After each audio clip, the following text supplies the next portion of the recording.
This is East Asia Tonight. Good evening, I'm Oteli Edwards. Tonight's top stories from East Asia.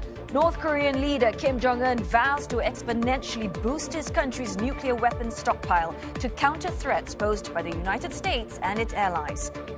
Washington issues a warning to Beijing, condemning its actions in the South China Sea, as regional military commanders from both sides resume talks for the first time in 2 years. The operator of Japan's wrecked Fukushima nuclear plant takes another crack at removing toxic fuel debris from damaged reactors after its first attempt failed. And the smartphone market in for a showdown as Apple unveils its AI-enabled iPhone 16 just hours after Huawei racks up millions in pre-orders for its trifold device.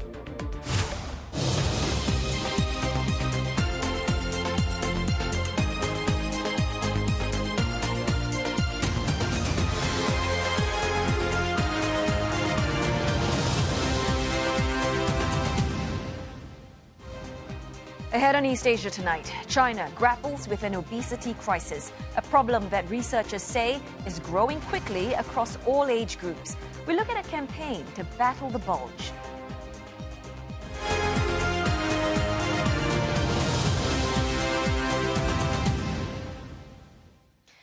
North Korean leader Kim Jong-un is doubling down on atomic arms, vowing to, quote, exponentially increase his nation's nuclear arsenal. Well, Mr. Kim spoke on Monday during North Korea's founding anniversary, and he said that the country must more thoroughly prepare its atomic capability to ensure its own security. He said that the North requires a strong military presence to face the threats posed by the U.S. and its followers.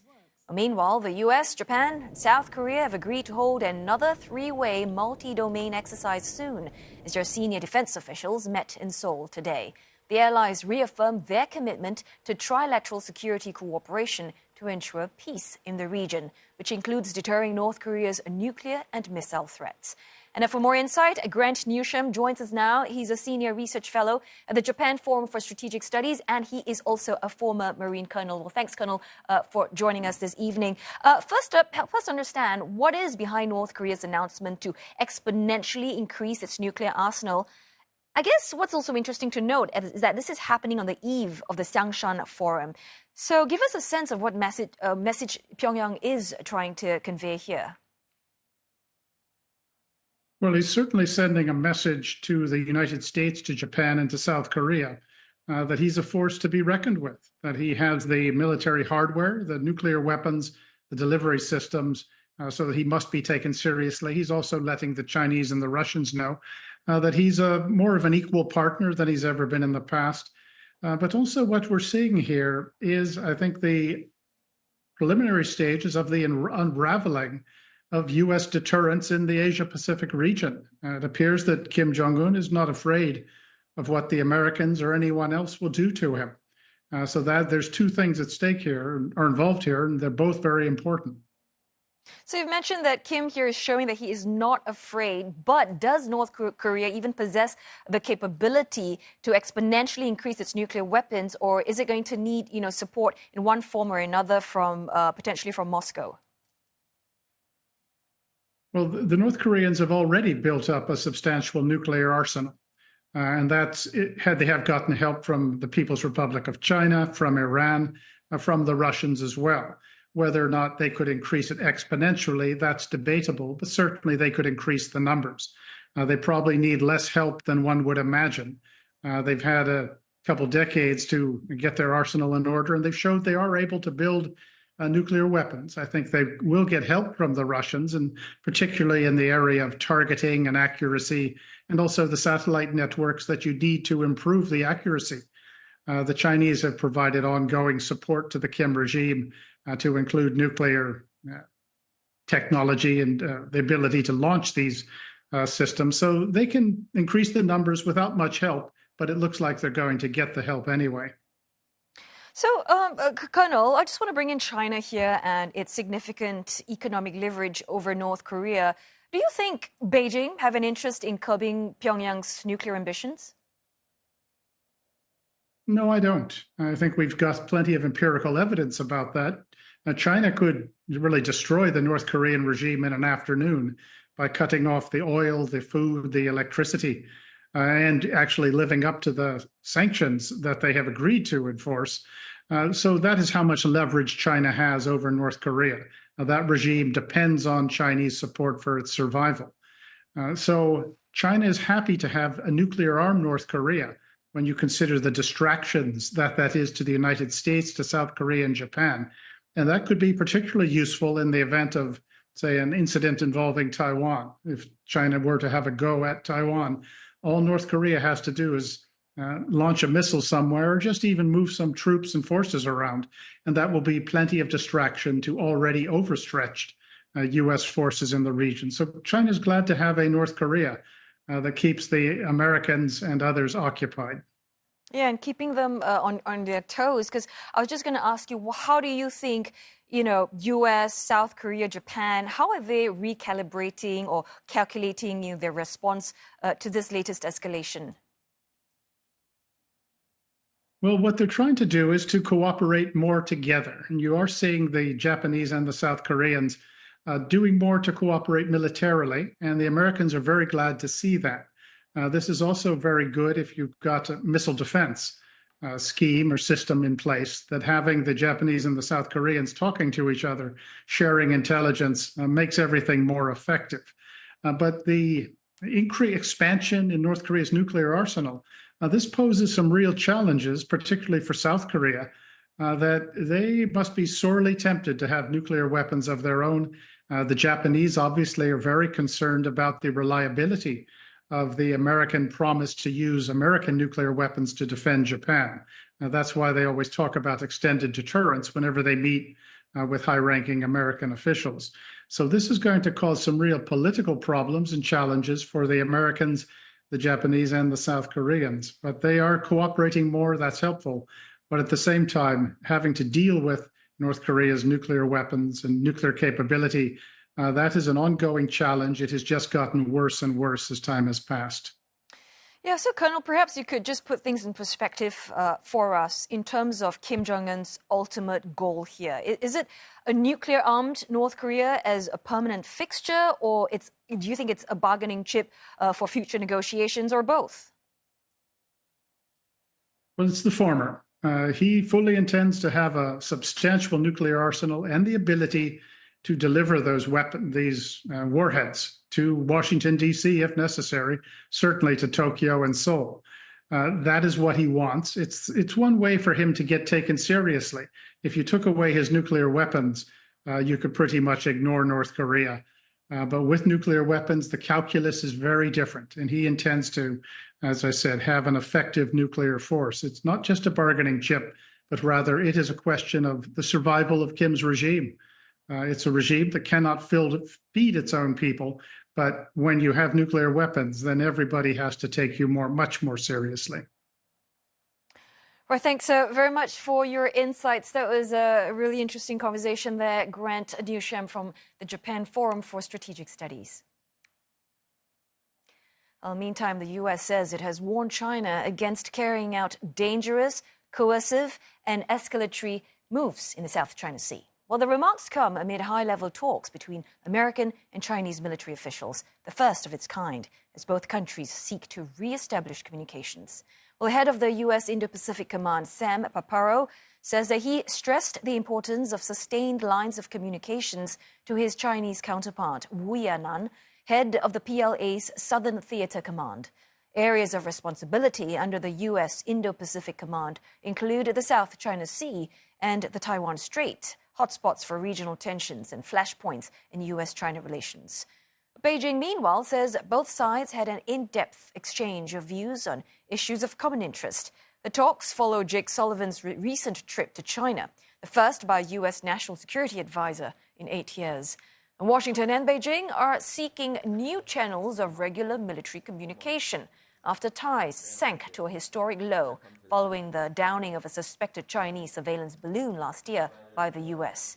Most two-way military engagements have been suspended for almost 2 years after then U.S. House Speaker Nancy Pelosi visited Taiwan in August 2022. Nearly 3 weeks after its first attempt, the operator of the Fukushima Daiichi nuclear power plant has restarted the trial removal of nuclear fuel debris from its crippled reactors. Tokyo Electric Power Company, also known as TEPCO, made its initial attempt on the 22nd of August, when it had to call it off due to an equipment malfunction. TEPCO has been trying to decommission the complex since 2021, a decade after the massive earthquake and tsunami wrecked the nuclear plant. But that was delayed due to the COVID-19 pandemic. Retrieving melted fuel has been a long-standing challenge due to extremely high levels of radiation. An estimated 880 tons of debris remain in 3 reactors. The trial process is estimated to take around 2 weeks to complete. This is a very significant step to actually retrieve material from inside and bring it out. They've had, good success with putting the little robots in and taking pictures and doing that, and that's been necessary. But we need to continue on because the main task lies ahead to remove thousands of tons of this highly contaminated material robotically inside. It's going to take hundreds of samples like this, but the first one is the most important. We're going to go for a short break now, but coming up next on East Asia tonight, Japanese car maker Honda reportedly considering job cuts at its second joint venture in China as it dials back production of gas-powered vehicles. And the world's largest contract chip maker TSMC announcing robust August sales, allaying concerns that the AI-led boom may have peaked.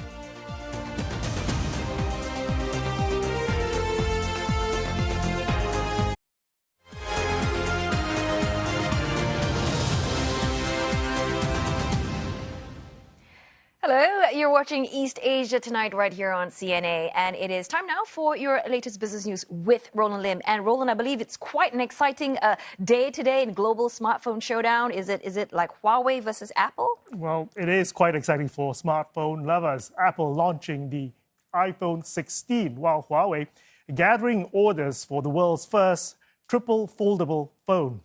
Now, Apple is heading into a showdown with its first AI-assisted smartphone, and Huawei has unveiled its Mate XT, I should say, which will be officially on sale on the 20th. The artificial intelligence-boosted iPhone 16 will be able to write emails, create customized emojis on the fly, but consumers will have to wait for more advanced features as Apple's still unfinished AI software will only be gradually added.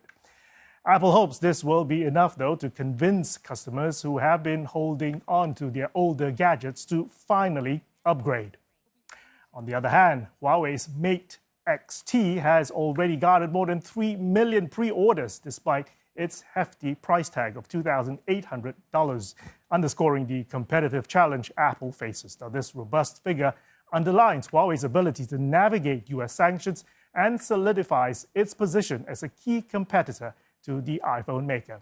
Consultancy IDC says Huawei has the biggest foldable phone seller in China last quarter with a more than 40% domestic market share. For more on this showdown, we're joined now by Kiranjit Kaur. She is Associate Research Director, Mobile Phone Research at IDC Asia Pacific. Kiranjit, good to have you with us on this show. Let's kick off with the iPhone 16 first. Now, some fans and investors seem unimpressed that the full suite of AI features will only be available next year, and Apple has also yet to announce an AI partner to power up its 16s in China. What's IDC's view on how this model will actually contribute to Apple's total sales? So yes, it's a bit disappointing that all of the AI features are not going to be there at the outset.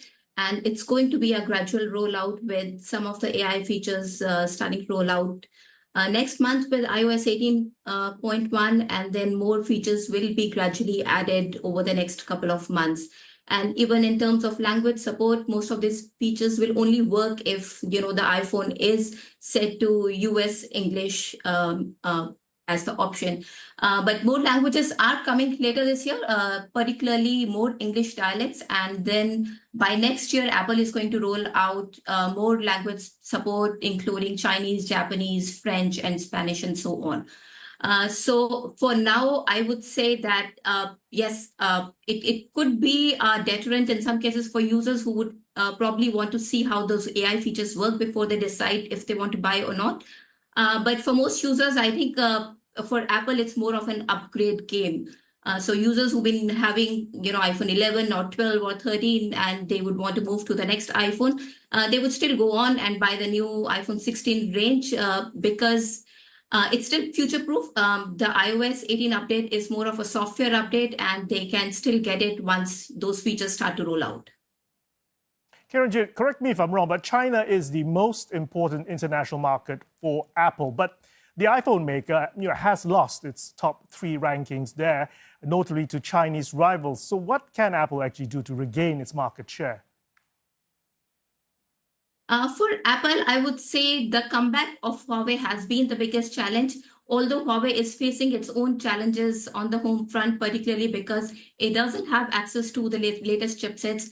It's using the chipsets from SMIC, which are made on equipment, which is essentially for 14 nanometer or even older processor nodes. So Huawei's chipset are 5 nanometer or 7 nanometer, whereas when we look at the latest flagship range from Apple or Samsung, they are already on 3 nanometer chips. So for Huawei, even with this slightly older chipset, they're still facing a lot of issues in terms of yield, in terms of high cost.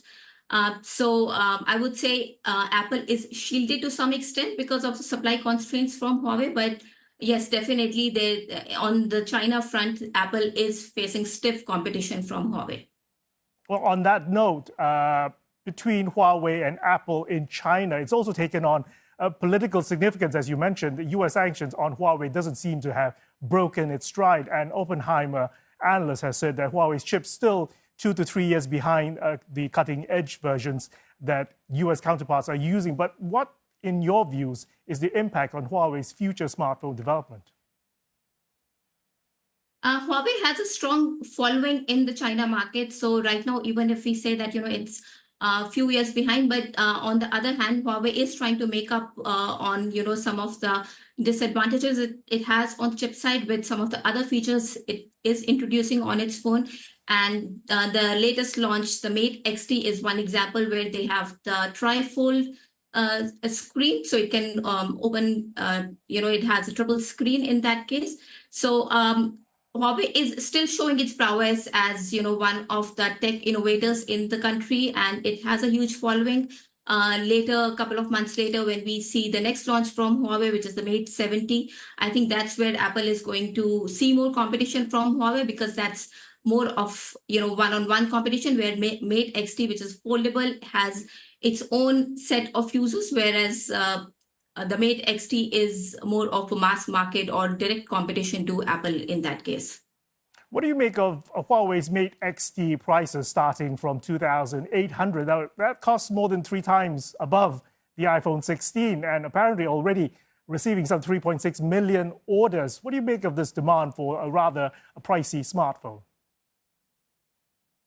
Yes, so I think that's more of a statement from Huawei that it is at the leading edge of technology and the kind of tech it's bringing into smartphones. But I think we should also be cautious in terms of when we look at the 3 million or 3.3 million pre-order figure, because it doesn't involve amount that the users have to pay upfront. So it's more of a statement of interest from the users. And there could also be, those people who are probably looking to buy it and then sell it off at a higher price, because the production quantity is going to be limited for this phone. Okay. Very quickly, last question. Apple has been criticized as being behind the curve in AI adoption, given the head start from Asian rivals like Samsung, Xiaomi. With the iPhone 16, is Apple, do you think, better placed to close this gap? Yes. So in a way, we can say that Apple is one of the large big vendors to announce its AI or on-device Gen AI features on the phones. But at the same time, AI is still, on-device AI is still relatively new. In second quarter of this year, the global Gen AI smartphone shipment was about 12% of the total shipment, and a lot of it was largely coming from Samsung with its flagships. So it's Apple, I won't say is necessarily late in the game. I would say it's probably, Gen AI on the phones is taking off and Apple has made its entry into this segment. Kiranjit, thank you for those insights. That was Kiranjit Kaur. She is Associate Research Director at IDC Asia Pacific. The world's largest contract chip maker, TSMC, reporting a robust monthly revenue growth, allaying concerns that a demand boom fueled by AI may be slowing. Sales jumped 33% on year to hit a second monthly high of $7.8 billion in August, following a record $7.9 billion in July. Now, analysts said the month-on-month decline reflected a stronger Taiwanese dollar. NVIDIA's go-to chipmaker, TSMC, makes more than half of its revenue from high-performance computing, which is driven by AI demand. Analysts say the chipmaker is on track to beat average projections for third-quarter revenue by a slight margin. Now, in July, TSMC raised its full-year sales forecast to beyond the maximum mid-20% it previously guided. Honda Motor will reportedly reduce staffing at its Chinese joint venture with Dongfeng Motor. According to the Nikkei, this would be Honda's second Chinese tie-up to trim jobs as consumers shift away from gasoline engine cars. It's unclear how many employees would be affected. In August, Dongfeng Motor Automobile started asking staff at 3 plants making mostly gasoline-powered cars to volunteer to retire early. Now, Honda had announced that one of those 3 factories will be stopping production from November. It has an annual capacity of some 240,000 vehicles. The Japanese car maker had already cut staff at GAC Honda Automobile. That's a tie-up with state-owned GAC Group. About 1,700 workers, or 14% of its headcount, agreed to take early retirement. Honda had planned to shrink the workforce at its Chinese operations by about 3,000 in the current fiscal year ending next March. But the cuts at Dongfeng joint venture aren't included in the downsizing plan. And this signals that Honda's job cuts in China could be more extensive. Alibaba's Hong Kong listing shares getting a big boost, rallying as much as 5.2% at one point, closing out the day 4.2% higher. This follows its inclusion to the Stock Connect cross-border scheme, linking Hong Kong's bourse with traders in Shenzhen and Shanghai, opening the door to billions of dollars in potential investment from the mainland. Alibaba's gains helping to hoist the Hang Seng Index about 0.2% higher. Mainland stocks also in the green, with sentiment boosted by a surprise pickup in August exports. It's a completely different picture for the rest of East Asia, however. Japan's Nikkei down for a 6th straight session as caution reigned ahead of the U.S. inflation report. The index falling 0.16% at the close. South Korea's Kospi also in the red for the 6th session, weighed down by heavyweight chip makers. And the tech-heavy Taiwan-weighted index also ending lower. And you are up to date with the business news. Otel, it's back to you. Thanks very much for that, Roland. Well, we are going to go for another short break, but coming up on East Asia tonight, China declares obesity a major public health issue, decades after struggling to feed its people. And Beijing's annual show of military diplomacy set to begin later this week, with US, China, and regional tensions in focus.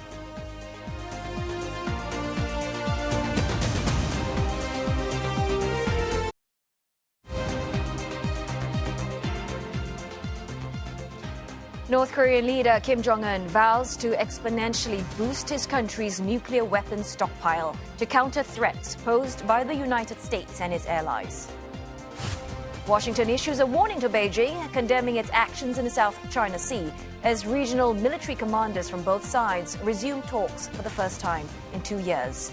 And the operator of Japan's wrecked Fukushima nuclear plant takes another crack at removing toxic fuel debris from damaged reactors after its first attempt failed. China is now fighting obesity, a situation that's a far cry from decades ago when it was struggling to properly feed its people. Beijing in recent times launched a weight control campaign with officials calling obesity a major public health issue. Well, according to a government survey, more than 50% of Chinese adults are overweight or obese. The figure for children aged 6 to 17 is nearly 20%. And for kids under 6, that number stands at about 10%. Experts say the problem is growing rapidly and across all age groups. So what is behind this? Experts point to an increasing amount of junk food and sugary drinks in a Chinese diet. And they warn a flagging economy and tighter incomes could see even more people turn to cheaper, unhealthy meals. What's more, China's rapid urbanization has meant that more people are bound to desk jobs, and often for long hours, with less having time to exercise. 很久没见的朋友，可能大学几年，可能然后再聚到一块儿，就会发现胖了很多。中国发展还是蛮快的，大家的生活水平提高了。那我在这个背景之下，大家身材变得有一定增长，也是很正常的现象。很多人的这个工作压力都非常大嘛，所以会导致就是会有过劳肥跟压力肥。For more, let's bring in Yanzhong Wang, professor and director of global health studies at Seton Hall University, and he's also a senior fellow for global health at the Council on Foreign Relations. Well, thanks for joining us, Professor Huang. Well, the numbers do seem alarming, going by the government survey, Professor, and I'm wondering what is going to be the impact on China's healthcare system if overweight and obesity numbers do not go down? Well, according to the government predictions that we're going to see a significant increase of the health spending associated with the overweight or obese. They're expecting the percentage increase to 22% of the total health spending by 2030. So that will be a huge burden, right, for the healthcare system for sure. It's certainly a big concern, and that's why the government has launched this public awareness campaign, and as I'm sure you're aware of, to get people to eat, live healthy. They've got slogans like lifelong commitment, balanced diet, and all of that. But, I mean, Professor, is it really enough to change behavior? Well, I think certainly there's more room, right, for the more measures that needs to be undertaken. For example, some experts pointed out at least, right, the government could, for example, ban the sale of junk food, around the school districts, but certainly, right, this, economic concerns now overshadow the public health, right, in government priorities, right? And local governments, of course, when they were mired in debt, right, not only display, right, the limited initiatives, but also must grapple with the fiscal crunch, that hinders their ability to address this obesity epidemic. So you mentioned there about, banning sugary drinks, that sort of thing. Is that sort of a specific policy or initiative you think that would make a real difference? Well, I think this is not the only measure that should be undertaken. I think the government has indeed have some systematic intervention measures that they want to undertake, right? The launch of the Healthy China 2030, right? In 2019, aiming to sort of reduce the risk factors for non-communicable diseases, including, right, overweight and obesity. I think, again, the problem is intervention, right? And, commitment, right? If, there is strong commitment, that means you want to spend more money, right? The funding, as you want to roll out more measures, right, for local governments to implement, right? Yeah. So far, that I think clearly this is not adequate. And also, I guess, to sort of curb with that problem, China has approved this so-called miracle drug. It's called semaglutide. It's believed that it's for weight loss. But that also raises questions, right, about relying on medication to combat obesity. Do you think, this is a sustainable approach? Well, no matter whether this is going to be sustainable or not, I think we're going to see the increasing demand for those like anti-obesity drugs in China. That will be a trend. I think in the future we're going to expect the rising demand for medical interventions. That sort of indicate a shift in the public perception, right, on obesity and what they can do to sort of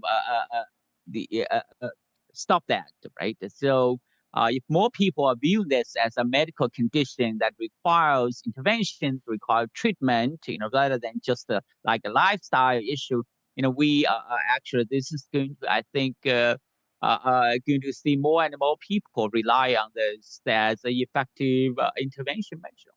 Yeah, so these effective intervention measures, I mean, we know that when you're overweight and you're obese, you get diabetes, you get heart problems. But a Chinese study by researchers at the Capital Medical University in Beijing also found there is a significant link between rising obesity rates and an alarming increase in related cancers, such as colorectal, liver, gallbladder, especially among individuals 25 to 29, that has seen a 15% jump. So what then do you think are the implications for China's public health strategy, though, going forward?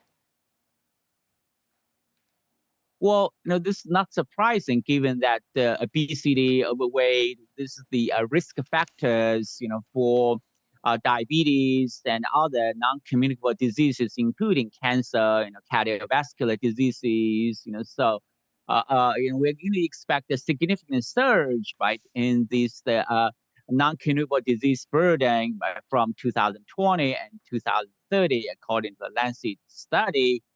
So, and there will, as I say, there's going to be also increasing health expenditures devoted to related to overweight and obesity. So, I think, this is the challenge the government is to face. They have to spend more, right, in prevention control, right, risk factors and the non-communicable diseases, including, right, like diabetes and cancer. But in the meantime, due to this sustained economic slowdown, they might not have the strong incentives and capabilities to commit to the prevention control of these diseases. So, Professor, right now, is China's healthcare infrastructure equipped to handle the anticipated increase in obesity-related health issues? Well, I think, probably not, right? If actually give you just the example, right? The rural healthcare system certainly is we're seeing the clear signs, that the healthcare system, the coverage is actually shrinking. During 2022 and 2023, subscribes to the resident health insurance schemes actually have seen a net loss of 29 million subscribed. So, this is just a sign, right, that it's the so-called Chinese version of the welfare state actually is in decline. At a time, there's a huge demand for more government support and interventions in this area. Well, it's been very good talking to you. Thanks very much, Professor Yanzhong Huang, Director, Global Health Studies at Seton Hall University. Well, in other news, China is set to host its annual show of military diplomacy this week. State media says some 500 representatives from more than 90 countries and international organizations have confirmed their attendance in the 11th edition of the Beijing Xiangshan Forum.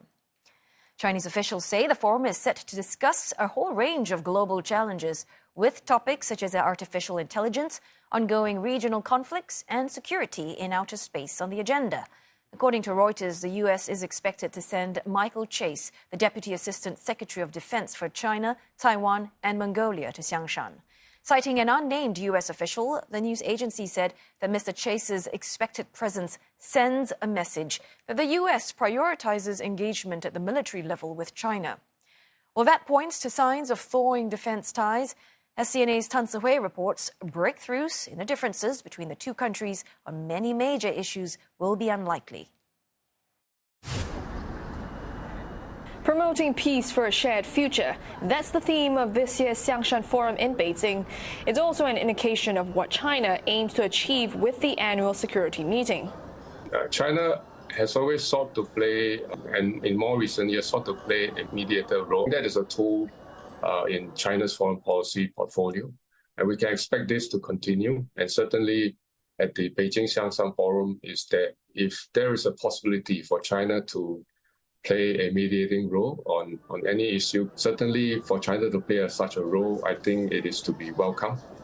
And the challenge is in finding solutions after you bring the different parties on board, a solution that can lead to a more durable outcome going forward. It takes place less than 2 months after China hosted a series of high-profile diplomatic meetings with parties in the Russia and Ukraine war and the conflict between Israel and Hamas.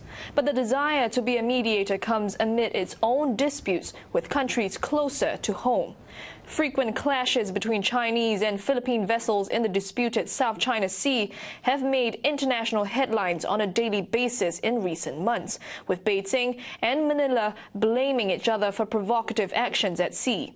With tensions running high, analysts say it's timely for countries to use the Xiangshan Forum as a platform to manage differences. Xiangshan Forum will provide an avenue for not only the claimant states, but for other countries to get a better sensing of each country's position. Each country's position is not new, but certainly there could be some nuances that could be gleaned from the Beijing Xiangshan Forum, and whether there is possibility of further exploration to find ways forward. It is important for China and the Philippines to try to work something out away from the media glare.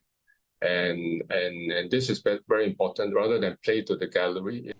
With U.S.-China relations at what one Chinese analyst called the lowest point since ties were normalized in 1979, and both countries' frequent clashes over a slew of issues, having in-person communication through regional forums such as Xiangshan is critical. The world needs to listen more and more to the voices of China and the United States and all the other major countries, and the Xiangshan Forum does provide a very good platform for all these voices to be aired and to be heard by all the other countries. The United States also need to walk the right walk, because otherwise talk the right talk doesn't mean a lot if they do not walk the right walk. And this applies to the One China policy, Taiwan being part of China. This applies to staying away from directly intervening in territorial disputes between China and the Philippines, for example. And this also applies to, let's say, China-Indian relations. Don't even try to bind India onto the bandwagon of the United States in its geopolitical rivalry against China, or in the new version of the Cold War against China. But analysts say any meaningful shifts in positions by both sides will be unlikely, more so because Americans will be heading to the polls in November to elect a new president. America great again. The Xiangshan Forum returns the second year following a 3-year hiatus during the COVID-19 pandemic. The Chinese Defense Minister Dong Jun is expected to host his counterparts from 90 countries, regions, and international organizations and deliver a speech. This after China held the event last year in the absence of a defense minister following the sacking of Mr. Dong's predecessor, Li Shangfu. Tan Suhui, CNA, Beijing. Coming up on East Asia Tonight. It's only one night, just 90 minutes. But in this election, when anything seems possible, it could have a major impact on November's outcome. All eyes on Donald Trump and Kamala Harris in the lead-up to their first televised debate, with recent polls revealing the U.S. presidential race remains neck and neck.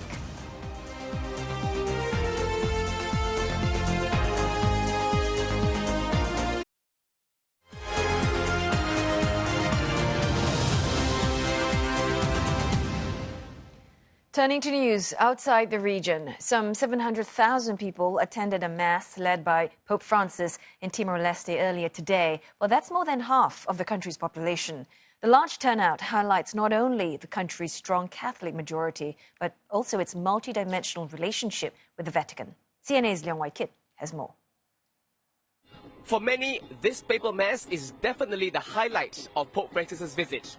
Catholics make up some 96% of the entire population, which exceeds 1 million. This is also the first papal visit since Timor-Leste gained independence in 2002. On Monday, Pope Francis was received at the highest level by President José Ramos Horta and Prime Minister Zanana Gusmão at the airport. Crowds lined the streets hoping to catch a glimpse of the pontiff. The country's relationship with the Catholic Church goes beyond faith. Timor-Leste officially recognizes the role of the Catholic Church in its path towards independence. Missionaries, priests, nuns credited for risking their lives to protect civilians when the country was under Indonesia's control. But Pope Francis also praised Timor-Leste for making full reconciliation with Indonesia post-independence. The pontiff is known for regularly making time to meet with children and youths as part of his duties. And this trip is no different. Earlier, he visited a school for children with disabilities. When addressing the country's leaders, Pope Francis called for all efforts to protect children and youths, not shying away from the country's history of child sexual abuse cases by priests. The Pontiff's Day culminated in a mass attended by some 700,000. Now that's more than half of Timor-Leste's population gathering to pray with the Pope. Pope Francis arrived to a rousing welcome. Viva! Viva! Viva! Pope Francis urged the congregation to tap on their faith and the teachings of the Church to resolve their post-independence challenges such as poverty, education, and gang violence. The Pontiff is set to meet a group of young people on Wednesday morning before attending a farewell ceremony at the airport. He then leaves Timor-Leste for Singapore, the final leg of his historic Asia-Pacific tour. Leung Wai Kit, CNA, Delhi. And we're covering the Pope's visit in the Asia-Pacific region, including his upcoming trip to Singapore. You can catch up with the latest on our website, cna.asia. U.S. Vice President Kamala Harris has released her policy platform ahead of the much-anticipated debate with her opponent, Donald Trump. Well, the showdown gets underway tomorrow morning, Singapore-Hong Kong time, with both sides neck and neck in the polls. And it will apparently be the first time the two candidates meet each other in person. Well, their debate takes place in Philadelphia, in the key swing state of Pennsylvania. Ms. Harris will tout a policy platform called New Way Forward. It promises to build an economy of opportunities and lower costs for families. The former prosecutor has been preparing for her first presidential debate in a hotel, complete with a mock studio. On Monday, her campaign and election officials condemned Mr. Trump for threatening to jail corrupt election officials if he wins the November election. Mr. Trump has reportedly opted not to do mock runs for the debate. The Washington Post says he's been holding policy sessions with his aides to review Ms. Harris's policy record and practice responding to attacks on his character. Thank goodness he was in a good mood. Well, the high-stakes contest for both candidates is expected to be watched by millions and could give one of the contenders an edge in a race for the White House. It comes only a couple of months after Trump's debate with Joe Biden, which led to the president dropping his re-election bid. Nick Harper looks ahead to what we can expect from the Harris-Trump matchup. History shows that presidential debates don't normally affect an election, except for when they do. The total initiative. In June, Joe Biden's debate performance was not just race-defining, it was race-ending. Leading to his withdrawal just a few weeks later. I really don't know what he said at the end of that sentence. I don't think he knows what he said either. Traditionally, political science research suggests that at least general election debates aren't all that consequential. And now we have one that's hugely consequential. Now, Donald Trump gets a second presidential debate with a different, seemingly stronger challenger. Kamala Harris is riding high on a wave of momentum, fueled by a Democratic Party that's been energized by the change of candidate. A national poll showed Trump trailing Harris by as much as 5%, whereas he was leading Biden by a similar amount before their debate. Trump, I think, is pretty clearly feeling a little more desperate than he was back in June and July. He's been throwing out a lot of different policy proposals. There's almost kind of whiplash about, Trump is always changing his positions about various things, but, saying, hey, the government should fund IVF and, kind of going all over the place on abortion. Flip-flopping is a problem for both candidates. Trump has softened his immigration position by suggesting foreign graduates should receive green cards.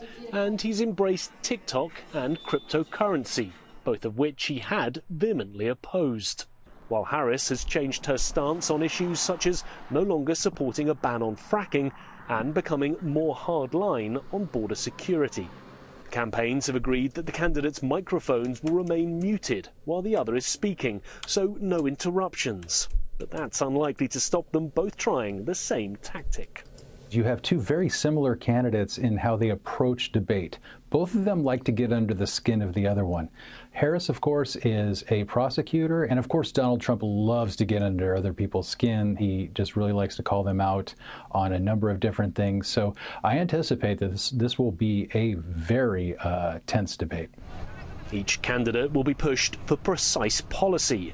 Trump has made vague promises like mass deportations, despite research suggesting it'll crater the US economy, reducing GDP by around 2.6%. While he's distanced himself from the highly detailed, almost 1,000-page conservative platform known as Project 2025. For her part, Harris has laid out little in the way of foreign policy plans. Everybody knows what Donald Trump is and what he brings. They've had 4 years of living under him.